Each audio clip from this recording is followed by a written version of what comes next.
ladies and gentlemen, I am very excited for my next guest. I've been talking about it all week. Man, I've been a fan for such a long time. And whether it was, GoldenEye, Rounders, going back to obviously the X-Men films, The Faculty, and now we have a brand new series on Netflix that you guys can check out. And she is star of said show. And that, of course, is Amsterdam Empire. And I am joined by Famke Janssen. How are you? I'm great. How are you? I'm good. It's nice to have you. I mean, like I said, I've been talking about it all week because I had the opportunity to see the show, and you talk about hell hath no fury. Right? My goodness. I know. I mean, it's what we all in our dreams would like to do, and then we wake up and go like, all right, let me just no. Right. The consequences are just going to be great. Yeah. I mean, the show is pretty good. Look, I'm all for crime thrillers and an interesting twist, and that's what this show has, because you put it in the fact Amsterdam in general, and for those people who have not been to Amsterdam, you have like this idea of what it is. Like, everything's legal over there. You can pretty much do whatever you want. But and they play on that in the show, but they also play on the stuff that is intriguing, and then the stuff that is is really dangerous. So what made you get involved with this show, and you know, the fact you're like, no, this speaks to me. I got to be a part of it. Yeah, they came to me. The showrunner, Nico Molinar, had written this and he apparently the only person he wanted, to play Betty was me. And so I was very flattered by it. And I read the script and I thought, oh, well, this is a powerhouse. She's fun and this is exciting. But I said to him, like, hey, look, I have never acted in Dutch before. I've never acted in the Netherlands. I left when I was 18 and didn't start acting until I came to the States, in my 20s. And so if I'm coming back to the Netherlands to do something, I'm definitely not coming back to just play someone's ex-wife. And I'm not going to play just someone who's out for revenge, because after an episode or two, we're just going to be tired of that character. We want to make sure she has different, elements, and we understand the hurt that fuels that kind of anger and all of it. So, and I just right away, I felt so much for her, because I think sadly most people know what it feels like to be cheated on. But in her case, the fact that she was cheated on, and it was, and he impregnates the new girlfriend, right, and it all happens publicly. And whenever I read these things with the public aspect of it, I just my stomach hurts. Sure. Because it's bad enough to go through these things, but then to go through something publicly always just to me seemed like the absolute worst thing. So I right away had this feeling of I want to protect Betty. I want to fight for her. I want to, and so I said, okay, I'll do it, but I want to also be executive producer in that case, and have a bigger say in the storytelling, all the other aspects that come with the production of this, and then the costumes that just happen to organically come into play, because I never meant to design the costumes. It's just that I had such a clear idea of who she was, and the deeper I got into that character, the more I thought, her clothes need to reflect that colorful nature of who she is, that childlike nature of who she is, and all of those components and elements I added to, the costumes and stuff like that. So I ended up wearing all these different hats that, I'd never worn before on a series, and it made it incredibly gratifying and, an incredible experience, and especially because on top of it, also something that was never initially planned, we did a music video. I did a music video. Yeah. I did a music video. Yeah, I love that. Well, Betty Younger did a music video as Betty Younger. But yes, it's crazy. It's crazy because I had to learn to sing, dance, all of it for this music video that everyone will be able to. It's like throwback 90s, with her one hit, Forever pour toujours. So November 3rd, everyone, wherever you want to watch it, you can Spotify, whatever. But how much fun is that, though? I mean, that like you said, come on, right? Come on, yeah. The day that we filmed it, and thankfully it was towards the end of November when we finished the show, right before the last 2 weeks of the show. right before the last 2 weeks, we ended up recording this thing. And I cried by the time it was done because I was so sad it was over. Right. Because it was even though I'd never had the dream of wanting to become a singer or a dancer, but to be trained personally by the best choreographer you can possibly wish for, Vincent Viana, and to be, get vocal lessons and to be trained to, I ended up actually recording 3 separate songs, but That's this cool. being like the big hit of, Betty. It was just so much fun. Yeah. Who gets to do that in life, Yeah. Well, that's exactly what you're saying. Everything that you just said there makes so much sense because, as you said, you want to become executive producer. You're able to do that. You're able to contribute even more, and you give her more depth, more range. And I'm sure the collaboration with the rest of the team then becomes so much more exciting because you're challenging yourself. You guys are challenging each other. Absolutely. And I always have known, give me nothing and you won't get, I'll do everything because I give 1,000% of myself to everything, but I won't be able to shine, but let me, contribute because I'm very creative by nature, and, let's make this the best possible thing. So I think this is one of those perfect examples of what happens when you collaborate and all of a sudden out of, all these different things start developing. So yeah, it was amazing. Well, it's also, it's like you said, you've had such an established career in the things that you've done for yourself. So you've also earned the fact that where you get to that place and you're doing a series that, hey, look, it's no secret. We're going to be promoting heavily on your name. Yeah. You are this very talented cast, but you are the name. So of course you should be asking for executive producer. No, I know. 100%. And this is something it doesn't happen in the Netherlands. And so it was something I really had to fight for. But in the end, yes, I sort of, feel the same as what you just said. I have worked really hard to get to this point. And at some point, you want to feel and see the results of that and go, I did 80 films. Right. I need to, now be able to say, look, I have something else to contribute to this. I know what I'm talking about because I have had all that experience. I've worked with incredible actors and directors, and not to, boast about myself, but just because I know that I've worked really hard to get to where I am now. And so let me shine and give me other, responsibilities and creativity that I know I can add to this thing. And so that was, in the end, it wasn't an easy road to get there, but I got there. I'm super proud and I'm really excited that now the proof is in the pudding. It is. And I think that's exactly, as I was telling you before, I've followed your career and I've seen the way you've been, you're not someone that's afraid to fight for what they want, and you're out there and you'll talk about the things that you're like, listen, this is what I believe in. This is what I want to accomplish. And I think that, you correct me if I'm wrong, but it feels like you also incorporated that into this character. Very much. Yeah. Very much. But she also had to be fought for because there were certain things that just weren't on the page. And I mean, thankfully, over these 80 films, I've made a career, I think, out of adding qualities to characters that were underwritten. It's just something that I think as women, we probably have had to do it more. And maybe because I've been typecast, for a long time, I've had to do that maybe a little bit more than some other people. But yeah, so I know how that works and I can do it. But at some point you also go hey, I paid my dues. Yeah.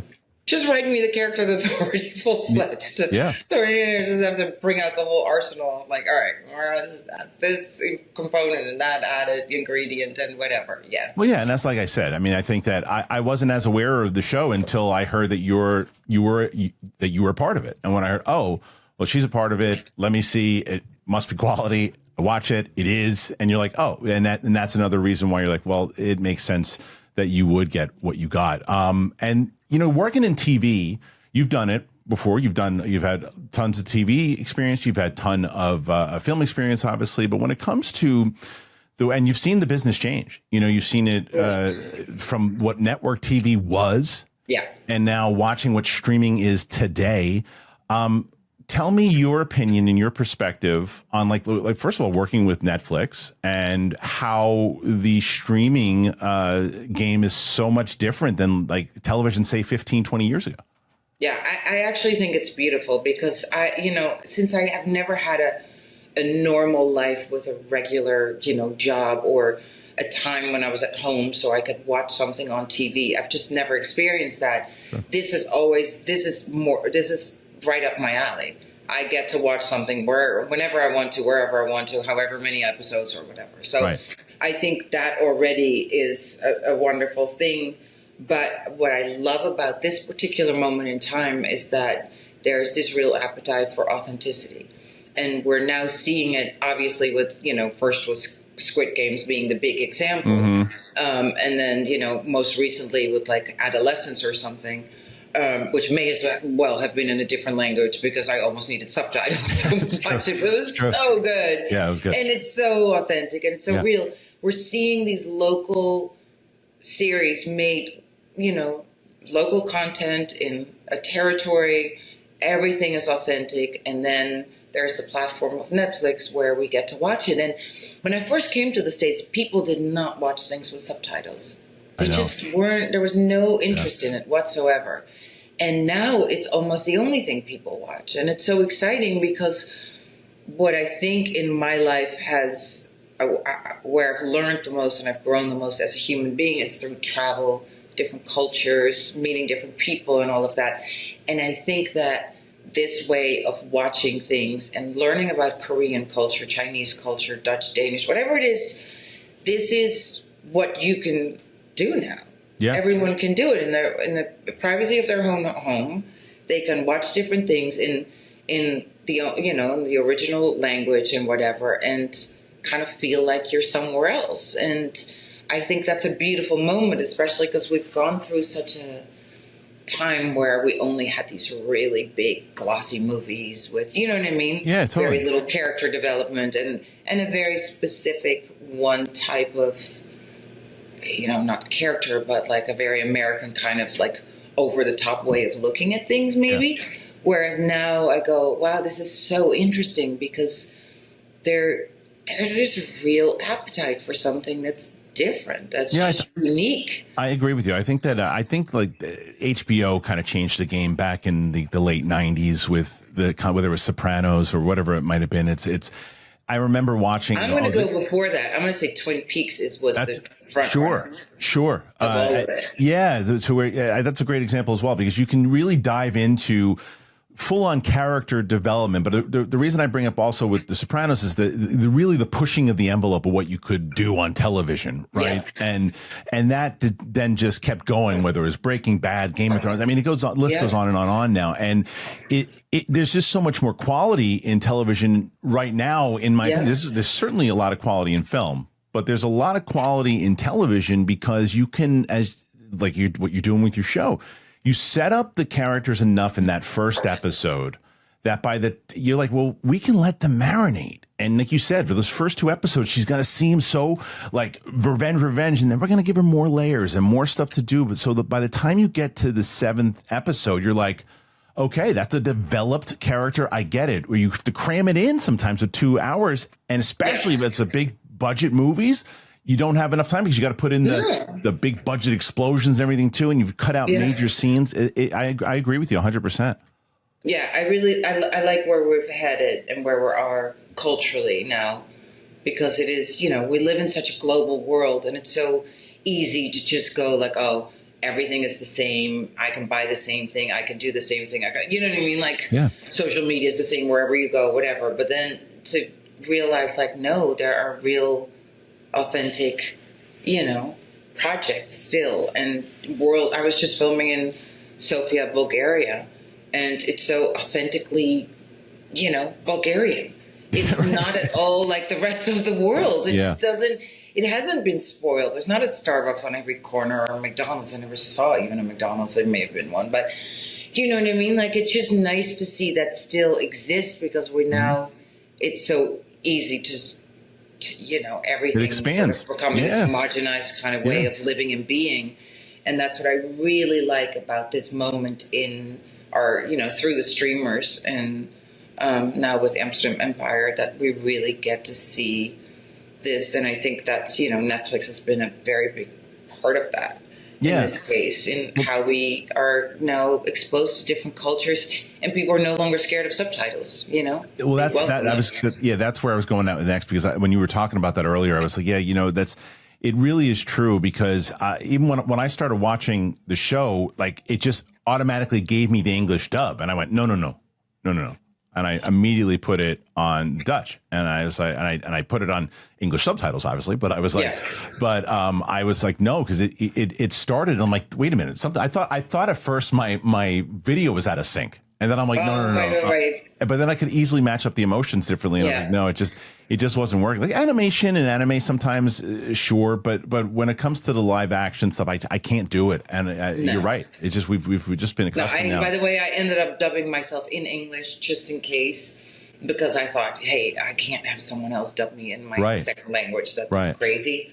But none of the other actors obviously were dubbed themselves, and they were just dubbed by voice actors, and it's not the same. It's also me in a studio. I'm not acting opposite other people. Yeah, you're recreating it. You're recreating it. Yeah, yeah.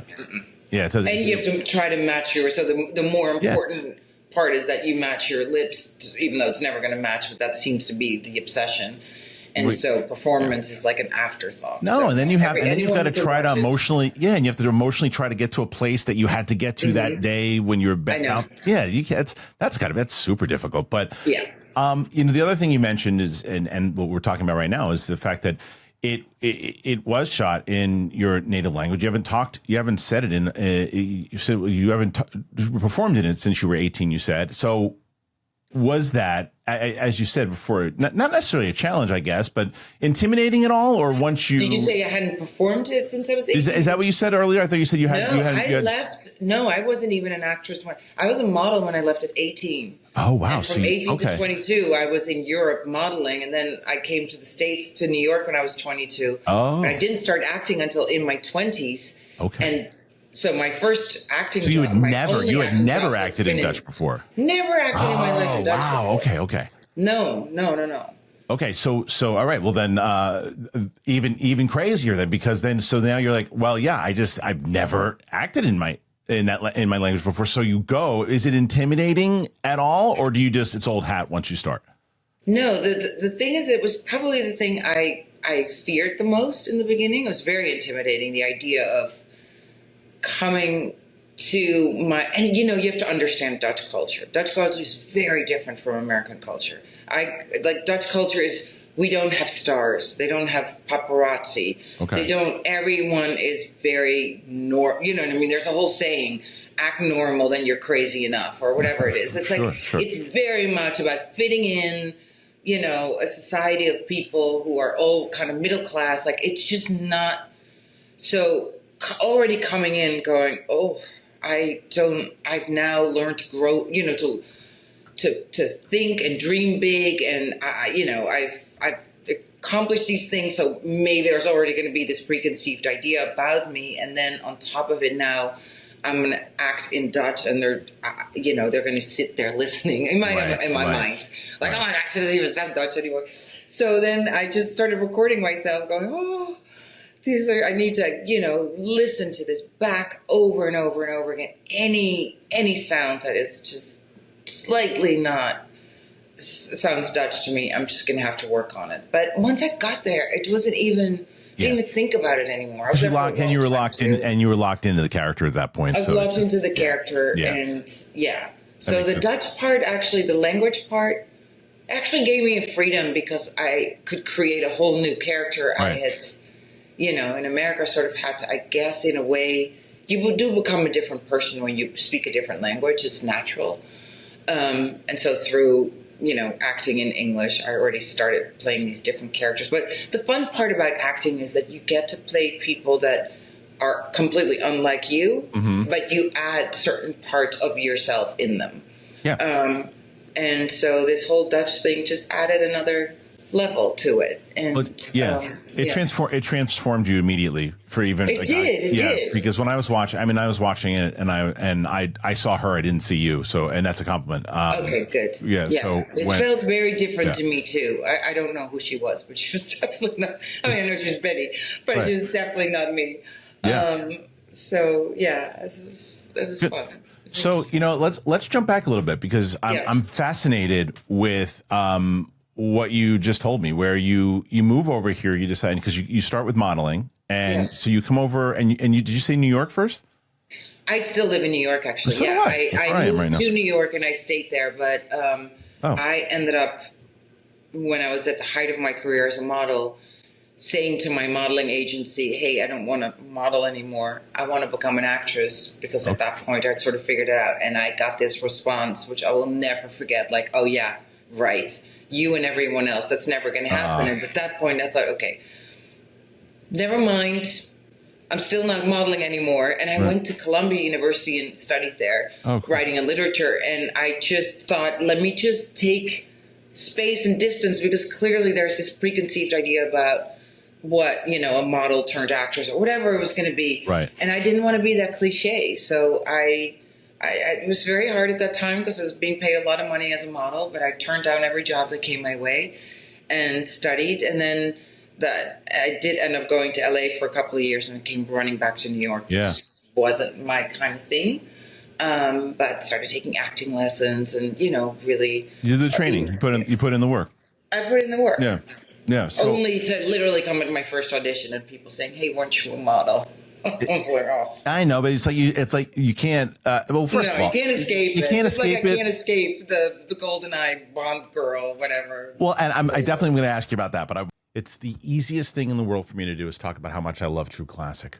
I love True Classic. They're just the best. I wear them everywhere. I'm wearing one right now. The guys at True Classic, they started with a simple mission. You bring premium, comfortable clothing to the masses, because looking good and feeling great, it shouldn't come with a designer price tag. And clearly people agree, myself included, with over 25 million shirts sold to 5 million customers, more than 200,000 five-star reviews. True Classic has become a staple in closets everywhere.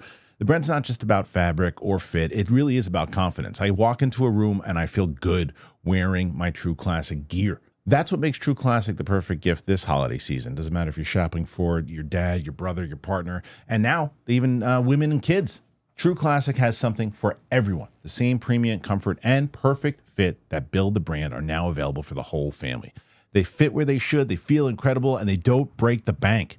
Yet, you get the tailored look without sacrificing comfort or blowing the holiday budget. I wear jeans, True Classic, I wear shirts. True Classic, I'm getting a hat for myself for Christmas. Skip the guesswork and the overpriced designer stuff. Give comfort, give confidence, give True Classic. You can find them anywhere. You go to Amazon, you go to Target, you go to Costco, you go to Sam's Club. But you got to head on over to trueclassic.com/Christian to grab the perfect gift for everyone on your list. I promise you, this will be the best gift you give anyone this holiday season. Let's go. You guys know how excited I get talking about trade coffee. And it's holiday season, man.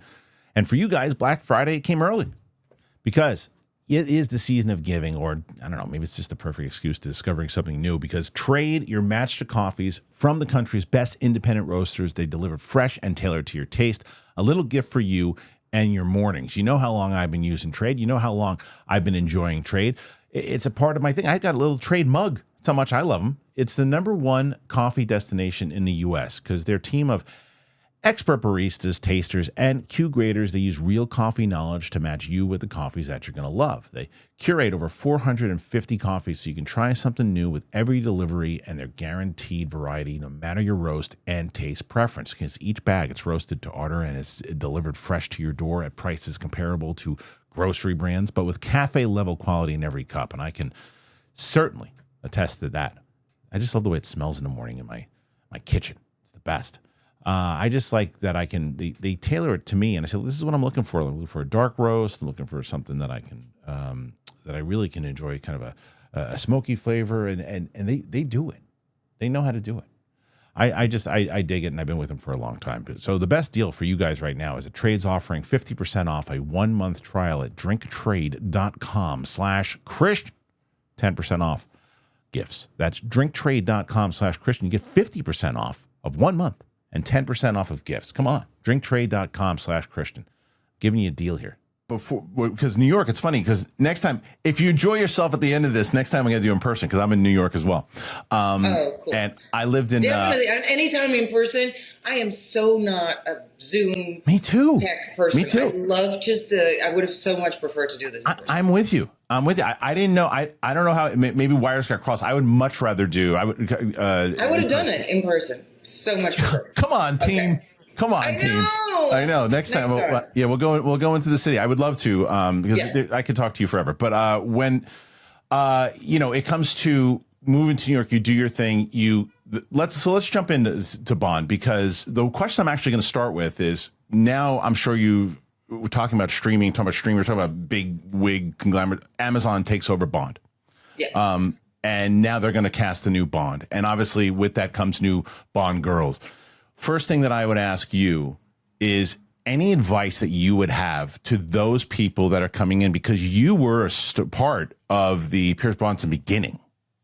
So like that in itself must have been, not only is that a really big job, it's starting off a new Bond. So take me through that. I think first of all, that pressure was on Pierce so much more than it ever was on me. I think to me, I was mostly dealing with, this whole notion of like these Bond girls and the cliche of these, of a lot of actresses who hadn't transitioned properly into an acting career. And I always thought, well, maybe it's because they weren't, they didn't have those aspirations. Maybe they just wanted to be in that movie.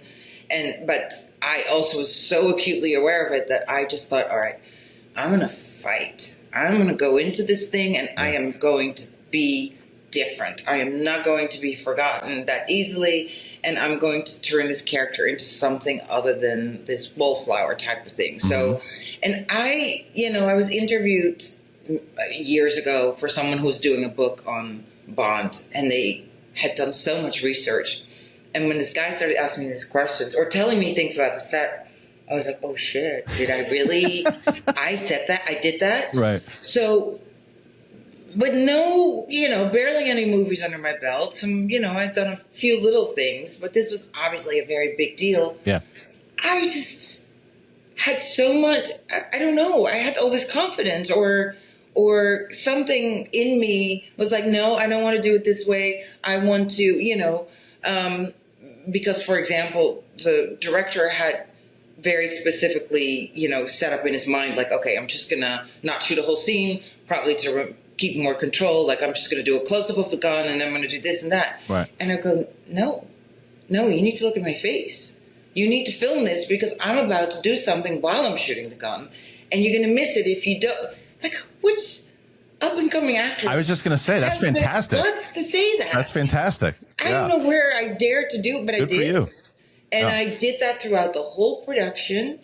And ultimately, it gave me a career. Right. And there's a balance between that, too, right? Because I think that there are some people that can do it. And if you do it, because from what it seems, you were doing it because, like you said, you have a good mind for it. You knew what could help not only the character, but you weren't doing it in a way where they're just like, oh, my God, here we go again.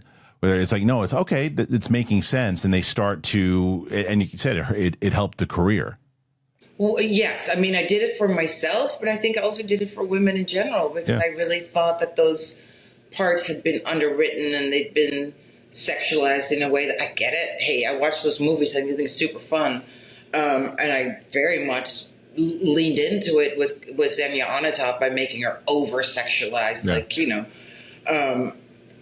but I thought it needed to have this tongue-in-cheek kind of aspect to it and not take itself so serious because Bond does it. Do you know what I mean? It's like it's crazy that something with a character like that has existed for whatever 60 years in a way. You know what I mean? Yeah. But it's fun. It's fun and it needed to be that. And so it's mostly that I don't know where I got the confidence to just fight for those things. I easily could have just gone like, hey, I got this part. It's amazing. Let me just stay under the radar and just do but I wouldn't have created the character ultimately that I helped create there. And it helps build your confidence, I'm sure. And especially like you said, it helps your career.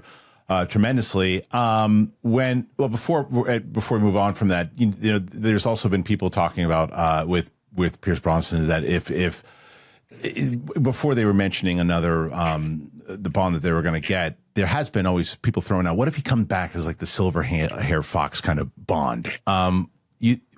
Would you think that would be something that would work? Would you see him? I mean, I feel like he could pull that off, but what do you feel about if he was going to do that? I mean, I think it'd be great. Yeah. But what I find so interesting about it's not easy to keep a franchise alive for 10 years, let alone 20, 30, 60 years. Bond has been around. That's crazy. It's crazy. Who can do that? I know. Yeah. And with a misogynistic character and whatever in your lead role, it's just I find it incredible how they've been able to reinvent a character but keep it the same and find a way to put it in a modern world today and still be relevant and fun and interesting. It's just no one ever has done that before. So I think it's absolutely amazing what they've done with it. Yeah. So I welcome whatever decision they make. I'm sure it'll be great and exciting, but it's no longer with the Broccolis and No, it's true. Yeah. If they asked you to come back as a different character, would you do it? I don't know that would be possible. I'd die as as a different character, because that's the thing with Bond. That's the thing with Bond is they have it's not like the same canon. It's like they change it up. Have they ever done it before? No, not that I care. I mean, I know Judi Dench kind of came back, but she's playing the same playing M. She played M. She played M, but in different Bonds. So I don't know. Yeah. I'm not sure if they've done. No. I think they've come back as the same character. Same character, yeah. To die and come back as a whole new character. Right. I don't know. It takes a leap of faith, but hey, I'm all for it. Okay. Anything is possible. So that movie clearly, as you mentioned, changes, and you're like, so what does that do for the career moving forward? Do you know once that comes out, you're like, okay, things are different now? Well, yes. I mean, the publicity machine behind a Bond movie, I honestly never even experienced anything like it. On the first week of filming, they held a press conference with 400 people of the British press, too. Oh, wow. That must have been, yeah. So that was next level. Right. But so, very quickly you learn that machine is going to, and international too. I flew all over the world to promote that film, which is great. But I also was at that moment was thinking very quickly, okay, this is amazing. This is going to bring a lot of opportunities, but probably not quite the ones that I want to do because I don't want to be typecast as this Russian whatever assassin, because that wouldn't be fun. I didn't start acting to just become, the same thing over and over again. And were those the roles that were coming in after that? That's what, well, maybe not necessarily Russian assassin, but definitely anything with a gun, whatever certain type came in. And I said no to everything. And it took quite some time until the first thing that came in that I thought, oh, okay, this I'm going to fight for was City of Industry. Okay. With Harvey Keitel. Mm-hmm. And, I had to fight for it because Harvey was, one of the people who was like, I don't believe it. She's, because I play this checkout girl in a, lower income kind of environment and all that kind of stuff. And he had, like most people, some idea about this glamorous life that I don't even come from that life, to be honest with you, at all. But, so I had to really prove myself. I literally bought the checkout girl, it was like Halloween, early Halloween. I auditioned for it and it took a bit, but I got it. And then there was a scene that I had to play where, he comes to tell me the news that my husband has died and I fall apart. Yeah. And he, after we shot that scene, he leaned over and he said, that was amazing. And at that point I knew I did it. I won him over. Yeah. But so I had to pay my dues and I had to prove myself. And I feel like that's kind of what I've been doing ever since. It's just, I guess a lot of people have preconceived ideas and you're only as good as your last role or you are whatever that last role was. And if that's something as flashy or specific as a GoldenEye, then that is, what will come your way. And so I've had to learn to navigate, by doing all sorts of indie films, but then realizing you also need to do big budget films because you need to be relevant. You need to. Pays the bills. It's a business. It also pays the bills. Well, other than it pays the bills for sure. Yeah. But it also, unless you have some kind of a name value, and trust me, I have done everything in my power not to have one because I'm not on social media. I don't promote myself. I'm super private. Yeah. I haven't done press in probably 15 years or something like that. So I need to at least be in projects once in a while that people are going to see and recognize me from, because this little bubble life that I've created for myself, doing a lot of indie films and playing different characters. And it's absolutely, gratifying on a creative level, but I need to remain sort of relevant in that, business aspect of it too. Well, that also goes back to what we were talking about earlier, where it's like again, they're taking nothing away from the other very talented actors in the show. You're really the name that is being promoted on this show. So it would make sense that you would do press. Is that the thing though, going into it? Because I think, and I always tell, I have 2 kids, I have 2 daughters, and I hate social media. I hate phones. It's my business, unfortunately, but I hate it. Yeah. I talk about it all the time. Yeah. I feel like mentally you're probably in a really good spot because you don't pay attention to that stuff. No, mental health wise, I think it's absolutely amazing. Right? Do I pay? I mean, everything comes at a price. So I pay a price for not being on it. I don't get paid as much money. I'm not as known. You know what I mean? Like, there's all the other, I don't get the same opportunities probably for roles that are out there because I don't have 9 million followers on, doing all this work on getting myself out there, promoting myself. But the price that I would have to pay to be on it, for my mental state, for my, emotional state, for my well-being, it's just not something that it's not a price that I can pay. That makes sense. Are you someone that if you post, you have to check what's going on, or could you do that? Like, hey, here's my new show, post and then run away. I don't know. Honestly, I've never been on social media my whole life. I've never had any social media presence. I've just always maybe because I'm so deeply private. Sure. I don't want anyone to know anything about me. That's my natural state of being. But I think that if 10 people wrote something nice about me and one person said something mean, I would lose a night of sleep over it and hang on to that. I'm just too sensitive for it. I get it. I understand. That's a lot of people who even people on my show, and I'm definitely guilty of it. It's like you just said, you can have 98% is positive and tell you how great it is, and it's just like, oh, this guy should be working somewhere else. Don't interview people, and you're like, oh man, that guy hates me. I know. Yeah, I know. Yeah, it's just it's human. It's totally normal. It's human. But my bigger issue with it overall, I think, is just the division. That is created through social media, and something I don't want to partake in, because the moment you force something, you're against something else. You know what I mean? It's like it's an echo chamber. It's an echo chamber, because it's very similar to what, even though it's great that we can even have a face-to-face conversation here. I'm with you that to me, I much prefer to be in a room with someone and have a conversation with them, because it's the energy, it's the vibe. Yeah. But then you also talk about like social media. It's like, okay, if you posted one particular thing, even with texting, your tone is completely different from what you might be saying.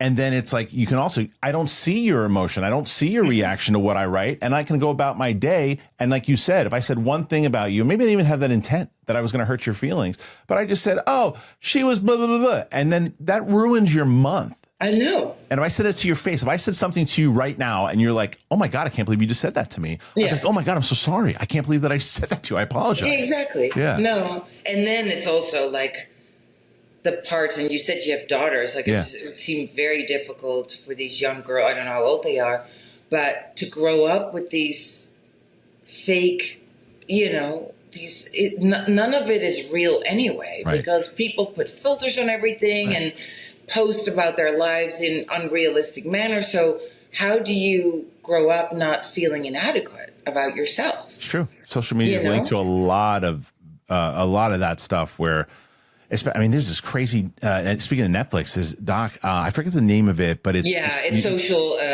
I saw it. It's what I'm talking about the girl social that was dilemma. the one that the girl was getting like bullied for like 2 years, and then I don't want to spoil it for people who haven't seen it, but then the reveal is crazy who was doing it. Yeah. Oh, that one. That No, one. no. Yeah, yeah. You know what I'm talking about?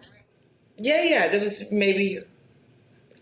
Yes. And it was, but that was like, I couldn't believe it. I mean, I know. I couldn't believe it, but I know. anyway, so I think I understand that you're saying it is one of these things that it's like there's a loss in certain things about promotion wise, but I think mental health, right? You're doing the right thing. Since I started doing this show, I really have been introduced some brands that just really fit what I'm looking for in my lifestyle, and nothing could be more true than that with Factor. Oh, I love Factor. It's so good. It's not the easiest to try to find times to cook. That's why I love Factor. They have the chef prepped, they have the dietitian approved meals. It makes it so easy to stay on track and enjoy something comforting and delicious, no matter how hectic the season is going to get. So there's more variety. There's more meals. You can choose from a wider selection of weekly meal options, including premium seafood choices like salmon and shrimp. That's what I get, to be honest with you. No extra cost. You can support your wellness goals, even more GLP-1 friendly meals and new Mediterranean diet options packed with protein and good for you fats. For the first time ever, try Asian-inspired meals with bold flavors. It's influenced by China, Thailand, and more.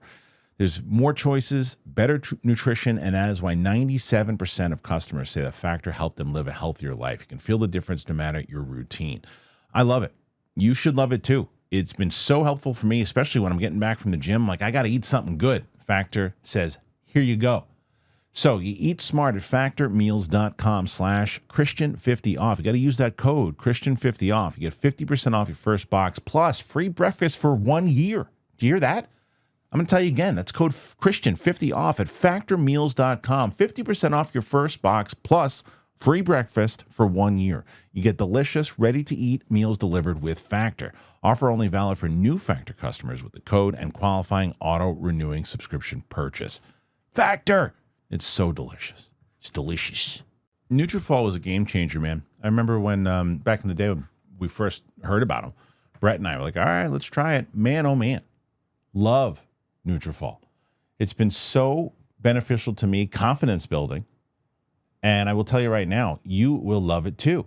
What is Nutrafol? Well, Nutrafol is the #1 dermatologist recommended hair growth supplement brand, and it's trusted by over 1.5 million people. So you can feel great about what you're putting into your body, since Nutrafol hair growth supplements are backed by peer-reviewed studies and NSF content certified, the gold standard in third-party certification for supplements. Adding Nutrafol into your daily routine, it's simple. You purchase it online. There is no prescription required. It's automated deliveries and free shipping. It'll keep you on track. Plus, with the Nutrafol subscription, you can save up to 20%, and you'll have access to free one-on-one doctor consults to support you on your hair growth journey, and a Headspace meditation membership. It's included. So if you want to see thicker, stronger, faster growing hair with less shedding in just 3 to 6 months, use Nutrafol. For a limited time, Nutrafol is offering our listeners $10 off your first month subscription and a free shipping when you go to Nutrafol.com. You got to enter that promo code Christian. Find out why Nutrafol is the best-selling hair growth supplement brand at Nutrafol.com. You spell that Nutrafol.com. Use the promo code Christian. That's Nutrafol.com, promo code Christian. Plus, as we said before, you have a name that people go, oh, yeah, of course. Love her. I'm going to watch that. And you kept building that. You kept building that name. You do the movie with Harvey Keitel. You challenge yourself. You get yourself into this now place where you're like, okay, I can, because you hang with Harvey Keitel and you're going, all right, I can do this. I can do this. But you kept switching it up. And I'm sure, as you were mentioning that to me, I was thinking about it on the business side of it. Like, if I was your representation, I'm going, yeah, sure. She was in Bond. But look what she did here. We'll give you that. She can pull that off on a big budget. But look what she does there. And then they start to be able to, as you said, it's a business. They can, and you are their product, where they go, okay, look, this is what we can do. Look what she can do. Look what she can do. And you're your own product, to where you can then say, all right, I'm going to challenge myself again. What's your next challenge after that movie? After that, so I think City of Industry, Dan Browners came about, and then it really was my focus on doing all these indie films, working with Woody Allen on Celebrity, I'm working on just movie after movie that was just indie, character driven, trying to build a name for myself as someone who, first of all, I had to prove I was capable of playing an American, right? Because Goldeneye obviously was such a big, Russian kind of extreme character and then a name like Famke Janssen, so it's not even like I have a normal name here. So that was my first hurdle. Were you ever asked to change? Were you ever asked to change your name? No, no one's ever asked me to change it, but it's been pronounced in the most, Americanized ways, like Famke Janssen. And I'll make sure when on the outro I'll say it. I'll say it as correct as I can. Yeah, Famke Janssen. Famke Janssen. Yeah. I can say it. But yeah, so I mean that was really, and then other films started coming along where it was a little bit, closer to studio films. It wasn't until. And then I did Love and Sex with Jon Favreau, and it was a romantic comedy and super fun and whatever. And then, at some point, the X-Men movies came about. Yeah. Well, and that was the whole other kind of, trajectory that I went into. I want to talk to you about that, but I can't pass off Rounders. I love Rounders. I love that movie. How was that experience?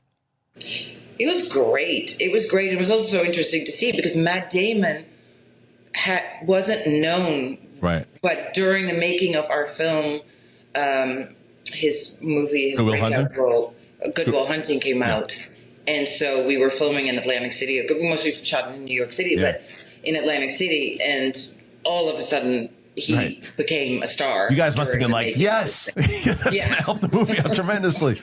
Yeah. And it's so interesting to see because over the time, of course, that's happened also with Hugh Jackman when I auditioned Hugh basically because we were filming X-Men and we didn't have our lead. Yeah. And so they had, flown him in to audition and we already were filming. And so I was, dressed as Jean Grey and doing another scene and he came in and I just did a scene with him and I thought, isn't that interesting? I auditioned Hugh Jackman, and he's making all the money. And he's still he's still the character. It's true. I know. Yeah. He's still the character. 99 years later. Was he originally cast, or was it somebody else? No, it was somebody else. It was somebody else. Okay. Yeah, it was somebody else who couldn't get out of their contract. But so it's this is how this business works. It's so interesting to see how lives can change, but it's never the way that people think. It's never overnight success. It's always people who've worked at least 10 years to pay their dues, and then you get a boost.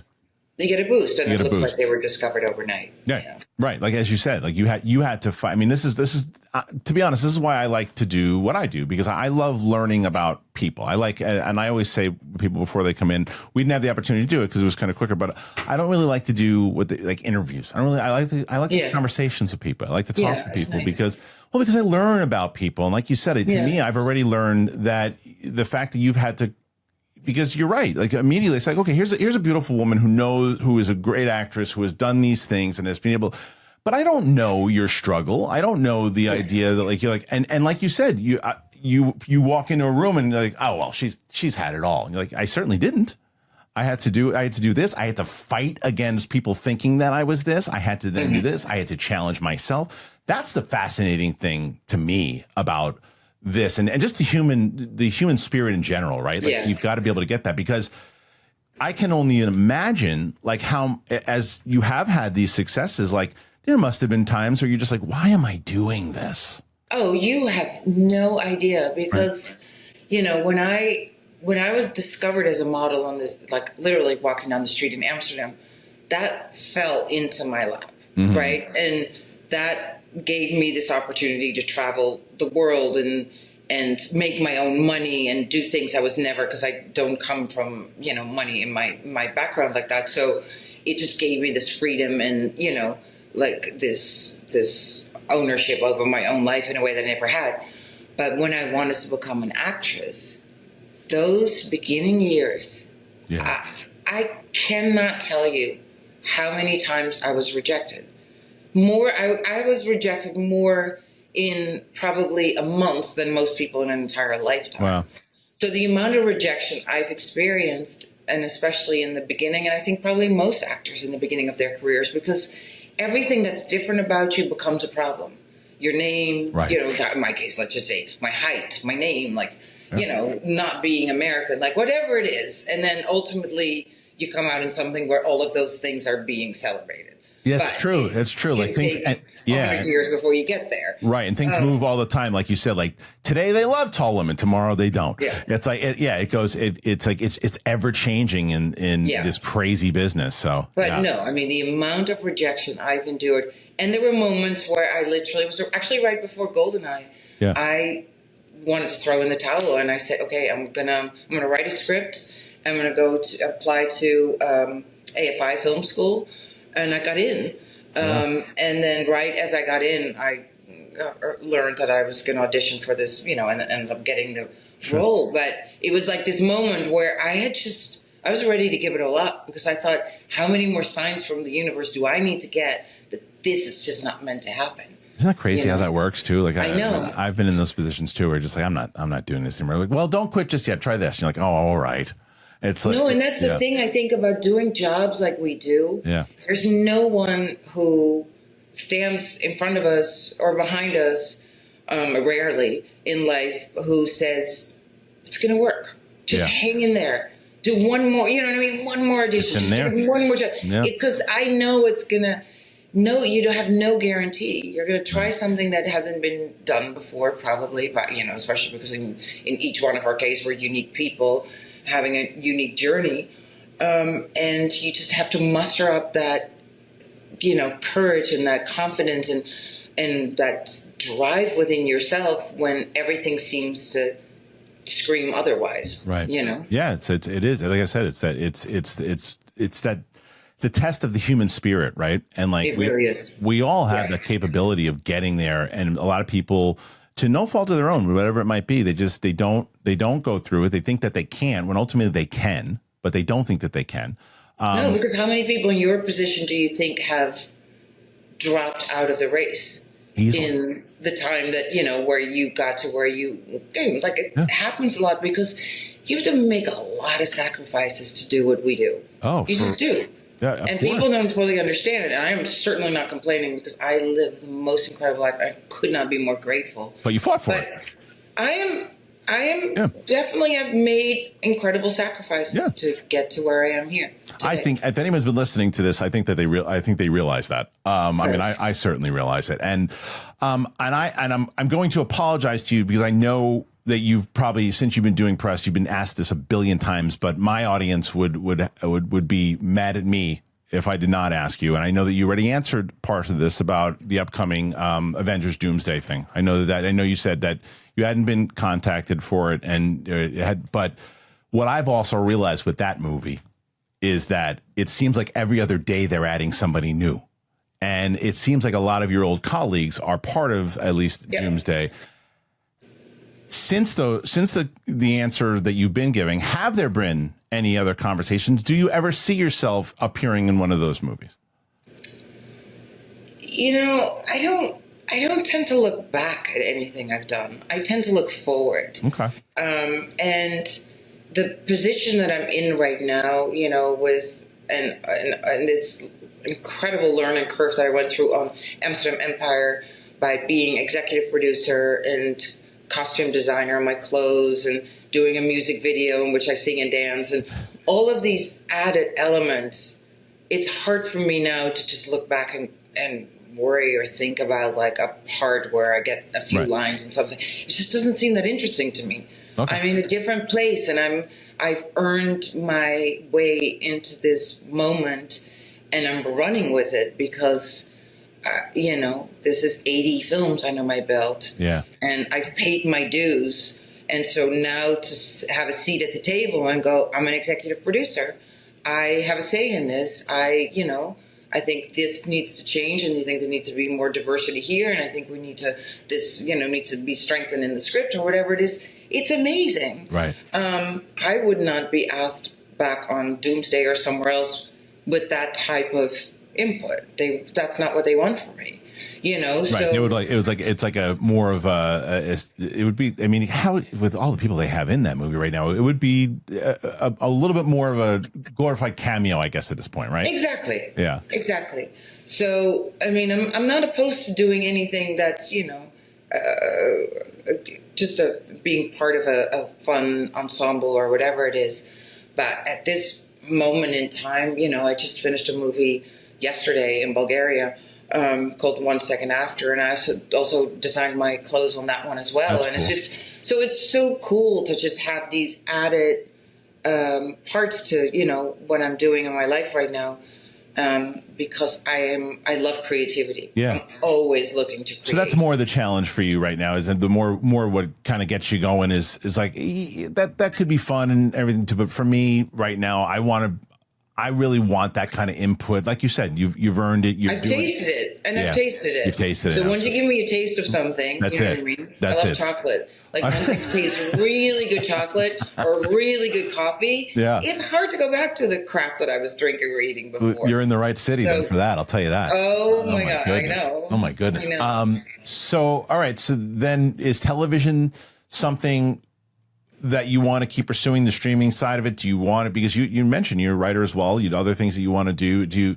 Is that where you want to kind of keep is that the next part of the journey? Is it continuing in TV? I find, as an actor, I find it's not an actor's medium, television or streaming, because you sign up to something, like when you sign up to a movie, you get the full script, right? Beginning to end, your character, the arc, the whole thing, there's no surprises there. But when you sign up on streaming or television or whatever, it's episodic. Right. And they usually have only written one episode or so by the time you sign on.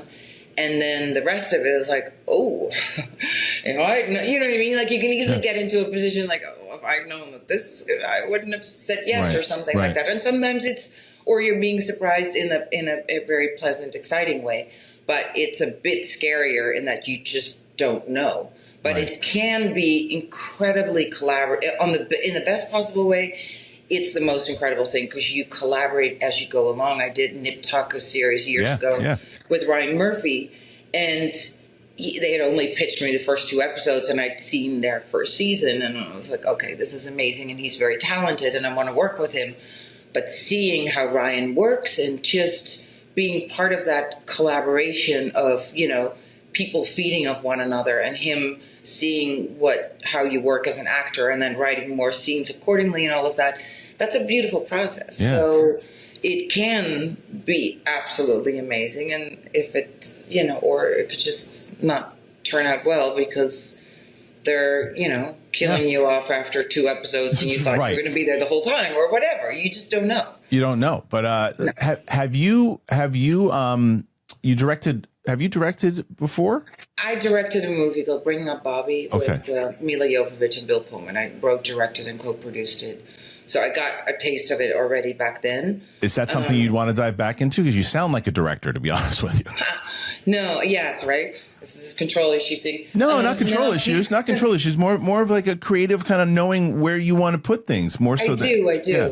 But what I did learn about the experience of directing is that, and it was an indie, so, no money, trying to get this, thing off the ground was already took me years and whatever.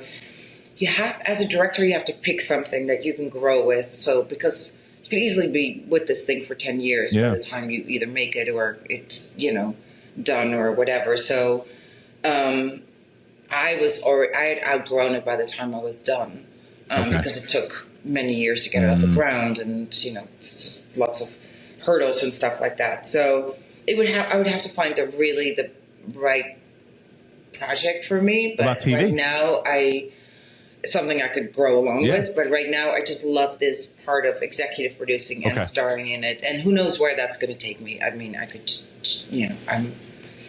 I surprise myself most of the time. I don't even know. Like I say things or do things. I'm like, wait, who?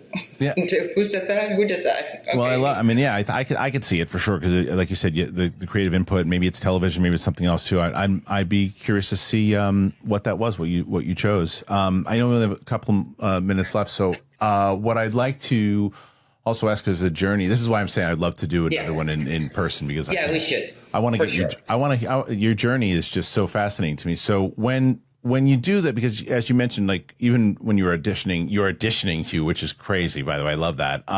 Right. And it's great. So what was your overall experience with the X-Men movies? Because you look back at it and say, that was because obviously it did great things for your career, but were they positive experiences? Was 50% of it positive? Was 85% of it positive? No, they were, I think, overall positive experiences. Good. They were, we worked with the same group of people over the span of, I don't know, a decade or more.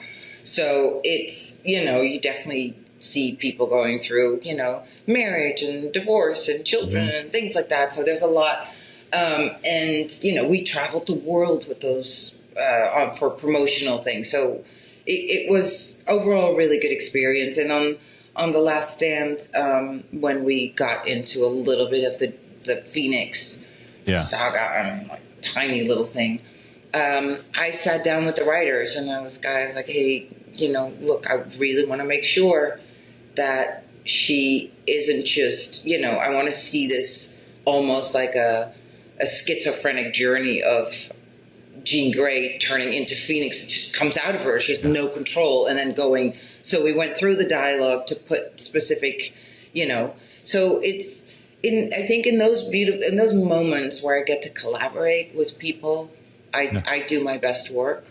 And, not everyone gives you that, and not everyone has the confidence to say, hey, I'm going to give this actress a chance and, let her come up with some ideas or whatever. But I think just because I've been doing it so long and because I am creatively driven by everything, I do like that part of it. So I really hope that in the future that can very much be part of my journey. Did you get that chance to do just that on the Taken films? Not as much. No, not as much. Okay. No. These were very much like, and the funny thing is, like, the first Taken was shot like an indie film. No one knew that film was going to. I was just going to say, you probably had no idea. You probably just thought it was a one-off, and then that thing exploded. That thing exploded. It was dumped in February. Like, it was not. No one. No, I remember. Ever imagined that thing to just have the traction that it did, but yeah, it reinvented his whole career again. I know. Nuts. No, I know. And Liam is amazing. I he's great. love him. And he's great. Did you see The Naked Gun? Such a rich, talented actor. Just look at his body of work. I'm telling you. Taken came out. Did you see The Naked Gun, the new one? Yes. He's hilarious. I know. He's hilarious. Yeah, perfect comedic timing. My God, he was so funny in that movie. It's one of my favorite. It was hilarious. It was hilarious. Yeah. All right, so Amsterdam Empire. It is from when this airs. It's already out, guys. You can check it out, and you should check it out. Everything that I just talked about, the journey of Famke Janssen. And it was an absolute pleasure speaking with you, and I appreciate you giving me your time. And next time, let's please do this. We're going to do this in person. We're going to have a proper talk. I would love that. I'm very much a firm believer in, in people's energies, frequencies, vibration, whatever you call it. Same. And you can't do it on a you can get a Zoom vibe or a screen or it doesn't work. It's not the same. You can get a vibe of somebody, but then you also know, I hope, that you're like, okay, I do want to sit down with this person in person. No, I know. That's right. why I've honestly never been on a dating app. I've never been on a social media thing. Nothing, because I like real life. Yeah, that's what I like real life, and as much as I can, I will pursue real life and find like-minded people there. So. Well, but anyway, you've been a real pleasure. So much fun. Thank you. Same with you. And I'm very excited for you with the show. Congratulations again for the fight, for being able to get. And November 3rd is when the music video comes out. November 3rd. I'll really absolutely be watching. Yeah, anywhere. It'll be on Spotify. Good. It'll be everywhere. But yes. Okay.